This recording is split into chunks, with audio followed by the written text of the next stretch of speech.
The prologue to the Canterbury Tales, written by Geoffrey Chaucer. Today we will learn the character of Ye-Man. The sequence with which the narrator introduces us with these characters, it is also important. Characters introduction का यह तरतीब और ये order ये भी अपनी जगह एक अहमियत रखती है. The most important character is the knight. Then there is his son, and at number 3 there is Ye-Man, who is servant of this knight. In this way we can see a gentle family of father, son and their servant. A Ye-Man had he, and servant Nemo, at that time for him listy right so. A Ye-Man had he, इसका मतलब है he had a Ye-Man and he stands for the knight.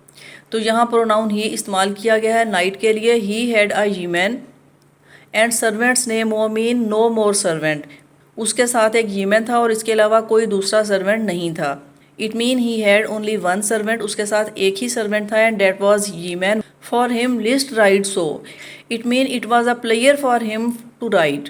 उसके servant human के लिए ये एक player की बात थी कि वो उसके साथ ट्रेवल करे, सफ़र करे. And he was clad in coat and hood of green. He was clad it mean के he was dressed in coat and hood of green. उसने ग्रीन कलर का कोट और हुड पहने हुए था. A sheaf of peacock arrows bright and keen. और उसके पास bright and कीन बहुत ही शौक और चमकदार पीकॉक एरोज का एक शेफ था. मीन के ऐसे एरोज जिनमें पीकॉक फेदर्स का इस्तेमाल था और ये एंड देवर ब्राइट एंड कीन. वो बहुत ही ब्राइट, चमकदार और बहुत शार्प थे. वो अपने साथ पीकॉक फेदर से तैयार किए गए चमकदार और शार्प एरोज रखता था. अंडर हिज बेल्ट ही बार फुल थ्रिफ्टीली. अंडर हिज बेल्ट उसकी बेल्ट के नीचे द बार वो कैरी किए हुए था. फुल थ्रिफ्टीली मीन बहुत ही एहतियात से, वेरी केयरफुली, कि वो इन शार्प एरोज को अपनी बेल्ट के नीचे बहुत केयरफुली और बहुत प्रॉपरली कैरी करता था. Well could he dress his tackle Ye-Manly. Well could ही और वो बहुत ही अच्छे से कर सकता था. वो अपना ड्रेस और ये सारा सामान बहुत अच्छे से, बहुत स्किलफुली कैरी करता था. लाइक अ Ye-Manly, जैसा कि एक soldier. He knew very well how to care for his equipments and carry them as a human should. जैसा कि एक सोल्जर को करना चाहिए. His arrows dropped not with feathers low.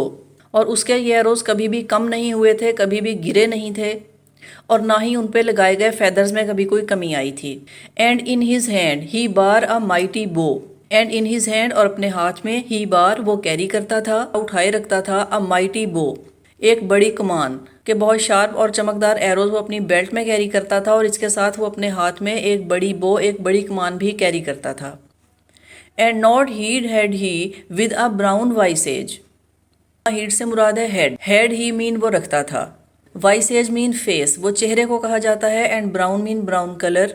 He had a close cropped head mean के उसके बाल बहुत छोटे थे.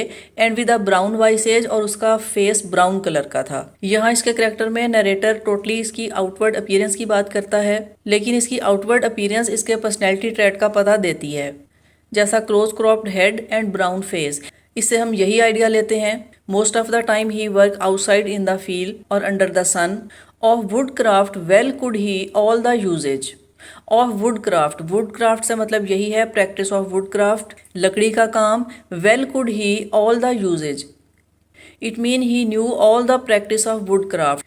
वो लकड़ी के काम और इसके इस्तेमाल का हुनर जानता है. We can say that he is a skilled person working with wood. Upon his arm he bar a gay bracer. Upon his arm और उसके बाजू पर ही बार वो रखता है, वो कैरी किए हुए है, a gay. Gay mean of bright colour and bracer. Bracer mean a wrist guard. उसके बाजू पर उसकी हिफाजत के लिए एक ब्राइट और शोख कलर का एक बार, एक ब्रेसर है.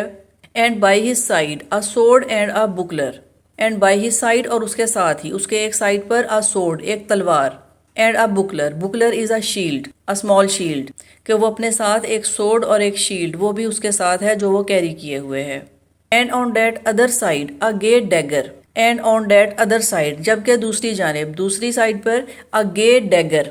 गे का वर्ड दोबारा से इस्तेमाल किया गया है, यानी कि शोख और चमकदार. डैगर जिसको खंजर हम कहते हैं, कि एक साइड पर जबकि वो सोर्ड यानी कि तलवार और एक स्मॉल शील्ड कैरी किए हुए था, जबकि दूसरी जानिब वो एक शोख कलर का डैगर भी कैरी किए हुए था, एक खंजर था जो कि उसके पास था. Harnessed well and sharp as point of spear.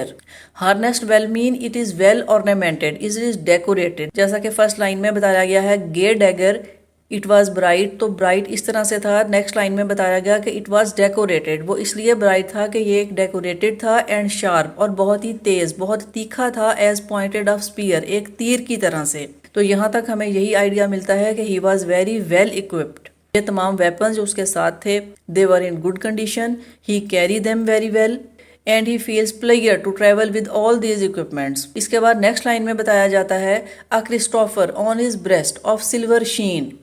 A Christopher it mean a Christopher medal, this is the name of a medal, on his breast, उसकी ब्रेस्ट पर, ऑफ सिल्वर शीन, कि वो अपनी ब्रेस्ट पर सिल्वर चमकदार क्रिस्टोफर मेडल कैरी किए हुए था। An horn he bar, the baldric was of green. An horn he bar it mean he carried a horn, there was a horn also that he was carrying with him. The baldric mean the shoulder strap, कि उसके shoulders पर जो straps थी, that was also of green colour. A forester was he soothly as I guess, यहाँ भी narrator अपना guess करते हुए बयान करते हैं कि a forester was he, forester mean जंगलात का रहने वाला, और फॉरेस्ट और लैंड्स की देखभाल करने वाला, सूदली एज आई गेस, कि जैसा कि मैं गेस कर सकता हूँ, अंदाज़ा कर सकता हूँ कि वो एक फॉरेस्टर था। He was the servant of the knight, and perhaps the knight owned some land, and this yeoman looked after his lands as well. Although the narrator does not describe any personality trait of this person, the yeoman, but we can get the idea of his personality very clearly from this outward appearance and description. This was the introduction of the character of yeoman in the prologue to the Canterbury Tale. The next character, the character of Prioress, a nun, we will learn in the next video. See you in the next video.